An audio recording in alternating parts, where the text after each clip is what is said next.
Halo anak-anak kelas 8, bertemu kembali bersama Ibu Santi. Pada kesempatan kali ini, kita akan mempelajari materi tentang daya. Nah, kita akan melihat dulu animasi dari gerakan kedua mobil berikut ini. Ada mobil merah di atas dan mobil biru di bawah. Kita lihat ya anak-anak, apa sih yang berbeda selain dari warna kedua mobilnya? Kalian amati gerakan mobil merah tersebut. Sekarang kita amati mobil yang berwarna biru. Ya, tentunya kalian bisa ya melihat perbedaan dari gerak kedua mobil tersebut. Mobil merah dan mobil biru itu berbeda dalam hal kecepatan geraknya. Apa hubungan kecepatan dengan daya? Nah, itu yang akan kita bahas selanjutnya. Yuk. Pengertian daya. Daya adalah kecepatan melakukan usaha atau besarnya usaha yang dilakukan dalam waktu 1 detik. Jadi dari tadi kita bicara daya, kecepatan gitu ya. Ternyata memang ada hubungannya. Daya itu didefinisikan ya sekali lagi sebagai kecepatan melakukan usaha. Nah, ini ada animasi lagi anak-anak. Sebenarnya mah mirip sama yang animasi pertama tadi. Kita lihat ya. Di sini ada 2 orang sedang atau mau mendorong troli. Kita lihat gerakannya. Ini orang pertama, kita bandingkan dengan orang kedua. Nah, itu anak-anak. Di dalam fisika dapat dikatakan semakin cepat seseorang melakukan usaha atau kerja, itu dayanya besar. Jadi orang pertama dan orang kedua dapat dikatakan dayanya berbeda. Ya, orang kedua tadi bergerak lebih cepat.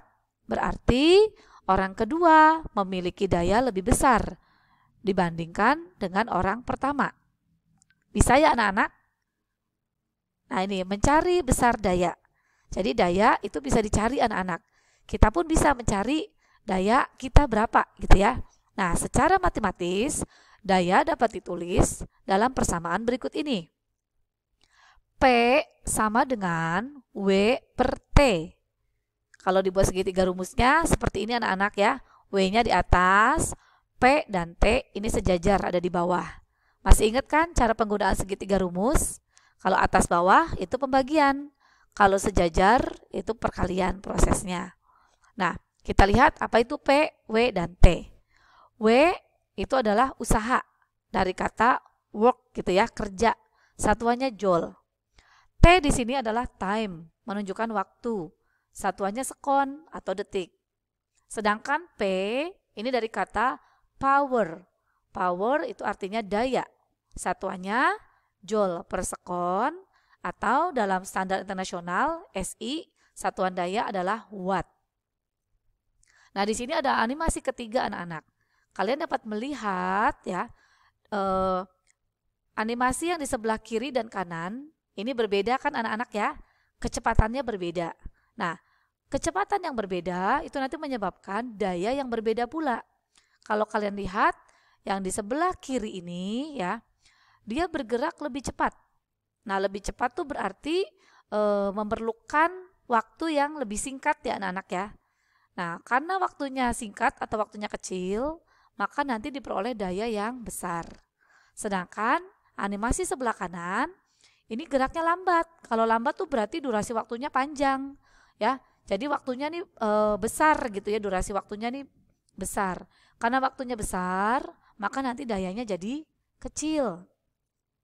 Nah, dari 2 animasi ini menjelaskan bahwa orang yang bekerja dengan lebih cepat gitu ya, itu memiliki daya yang lebih besar.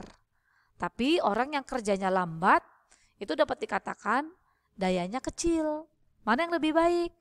Ya tentunya yang dayanya lebih besar anak-anak. Tapi bukan cuma sekedar cepat ya, kalau dalam bekerja itu nanti harus ada cermat ya, ketelitian ya. Jadi bukan hanya sekedar cepat aja. Ya, jadi sekali lagi yang bergerak lebih cepat itu dayanya lebih besar. Sedangkan yang geraknya lambat itu dayanya kecil. Bisa ya anak-anak? Selanjutnya contoh soal. Di sini ada soal seekor kuda menarik kereta perang dengan gaya 420 Newton. Menempuh jarak sejauh 1,5 km dalam waktu 15 menit. Hitung daya kuda tersebut. Ini anak-anak ya, ada seekor kuda menarik kereta perang. Ini kudanya bergerak nih, kita lihat. Nah ini ya ceritanya, gerakan kuda ini memerlukan waktu 15 menit dan jarak tempuhnya dari awal ke kondisi akhir ini 1,5 km. Gaya tarik kudanya itu 420 Newton. Anak-anak, yang perlu kalian ketahui di sini beda ya antara gaya dan daya. Terdengar mirip, serupa gitu ya, tapi maknanya beda. Jangan lupa, gaya sudah kita pelajari pada materi kita sebelumnya. Ya, gaya itu sesuatu yang menyebabkan perubahan pada benda. Kalau daya, ini barusan kita pelajari menunjukkan kecepatan dalam melakukan usaha atau aktivitas gitu ya. Nah, untuk mengerjakannya seperti biasa anak-anak, kita harus mendata dulu. Tulis dulu, diketahui. Dari soal cerita tadi, kita tuh bisa tahu atau dikasih data apa aja. Ini ya, yang pertama ada gaya F ya, masih ingat ya, gaya F itu force sebesar 420 Newton. Kemudian ada jarak, ini S ya, space, spasi 1,5 km. Karena satuannya dalam S itu harus meter, jadi kita ubah 1,5 km itu bernilai 1.500 meter ya. Kemudian ada waktu, time ya, T 15 menit. Harus diubah ke dalam sekon atau detik. Jadi 15 dikali 60, hasilnya 900 sekon. Yang ditanya daya, ini P ya, powernya berapa. Nah, kita mulai mengerjakan. Langkah pertama, tadi kan daya tuh kecepatan melakukan usaha. Jadi kita cari dulu usahanya. Usaha itu dari F dikali S ya. Gaya dikali jarak. Ini materi kita sebelumnya ya anak-anak. Masukin angkanya anak-anak. F-nya 420. S-nya 1.500 meter. Ketemulah usahanya 630 Joule. Setelah itu baru kita cari dayanya. P sama dengan W per T. Masukin W-nya 630.000. T-nya 900 sekon tadi ya. Maka ketemulah daya P sama dengan 700 Joule per sekon atau 700 watt. Jadi daya seekor kuda ini nilainya 700 watt. Bisa ya? Oke, kita lanjut sekarang ke contoh soal kedua. Apabila setiap anak tangga tingginya 18 cm. Jadi ini ceritanya ada anak kecil bernama Henry, dia lagi menaiki tangga gitu anak-anak ya. Nah, setiap anak tangga itu tingginya 18 cm. Jadi ini tiap anak tangganya tuh tingginya 18 cm anak-anak. Dan dalam waktu 5 menit, jumlah anak tangga yang dilewati sebanyak 25. Maka berapa besar daya adik Henry? Nah ini, jadi adik Henry ini sedang menaiki tangga. Dia memiliki gaya sebesar 120 Newton.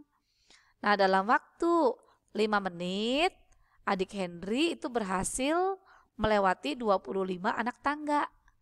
Yang mana masing-masing tinggi anak tangganya itu 18 cm. Nah gimana cara mengerjakannya?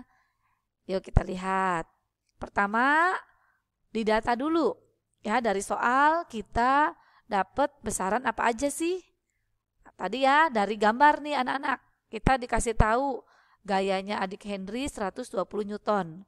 Jadi ada F 120 Newton.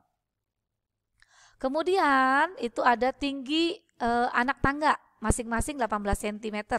Jadi ini S ya, menunjukkan jaraknya. Tinggi anak tangganya itu S ya, S1 anak tangga itu 18 cm. Padahal adik Henry itu berhasil melewati 25 anak tangga. Jadi nanti ada ST, S total ya, jarak total atau ketinggian total ya yang ditempuh adik Henry itu 18 dikali 25 ya. Nilainya 450 cm. Nah, cm harus kita ubah ke dalam satuan meter. Dibagi 100 ya anak-anak. Nanti ketemu S totalnya 4,5 meter. Kemudian ada waktu 5 menit, time-nya. Nah, ini waktunya diubah ke detik, dikali 60. Hasilnya 300 sekon atau 300 detik. Yang ditanyakan, berapa daya adik Henry? Nah, sama seperti tadi anak-anak. Cari dulu ya usahanya. Dari F dikali S. F-nya kita tahu bernilai 120. S di sini adalah jarak total atau ketinggian total ya. Jadi yang diambil yang 4,5 meter. Ini 4,5. 120 kali 4,5 itu hasilnya 540 joule. Belum selesai anak-anak. Ini baru usahanya. Kan yang ditanya daya. Jadi kita masih ada satu langkah lagi. Daya itu sama dengan W per T. Tinggal dimasukin nilainya. Kita punya W tadi ya 540 joule. Dan kita punya waktu 300 sekon. Ini 300 sekon. Jadi 540 dibagi 300. Hasilnya adalah 1,8 joule per sekon. Atau bisa dikatakan daya adik Henry itu sebesar 1,8 watt. Gimana anak-anak? Bisa? Semoga penjelasan dari Bu Santi mudah dipahami ya dan bisa menambah pengetahuan kalian semua. Selanjutnya kalian nanti ada tugas ya mengerjakan latihan soal di buku modul. Jangan lupa kemudian mengisi Google Form-nya juga. Baik anak-anak, terima kasih yang sudah menyaksikan penjelasan Ibu dari awal sampai akhir. Jangan lupa ya, komentar dan jempolnya, like-nya. Kalau menurut kalian video ini membantu kalian dalam belajar, kasih like pada videonya. Terima kasih anak-anak. Tuhan memberkati. Dah.